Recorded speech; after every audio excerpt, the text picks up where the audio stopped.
paktën 11 persona humbën jetën si pasojë e uraganit Milton që goditi mëngjesin e të njëjtës shtetin amerikan të Floridas. Numri viktimave pritet të rritet ndërsa autoritetet në Florida po fillojnë të bëjnë një vlerësim paraprak të shkatërimeve që la pas uragani, i cili duhet theksuar se nuk kishte forcën që ishte parashikuar në fillim.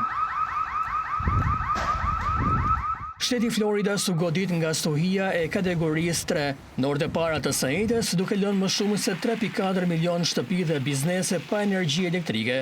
Pamjet me dron dëshmojnë dëmet e mëdha me të cilat u përball Florida gjatë momentit që Milton zbarkoi në tokë. Shtëpi të shkatërruara, jate të dëmtuara, anije të madhësive të ndryshme të përmbysura në ujë apo të hedhura në breg në prona të ndryshme, shtyllat e dëmtuara të energjisë elektrike dhe rrugët me balt tashmë janë pamje e zakonshme në vende si Matlaka dhe Fort Myers.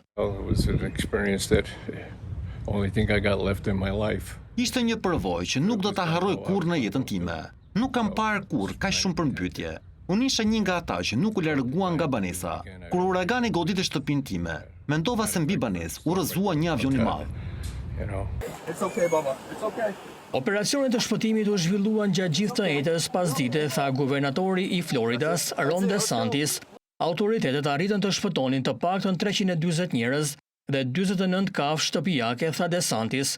Pavarësisht thirrjeve për evakuime, shumë banorë të Floridas kishin vendosur të qëndronin në shtëpi, duke ndërmarrë një rrezik të jashtëzakonshëm.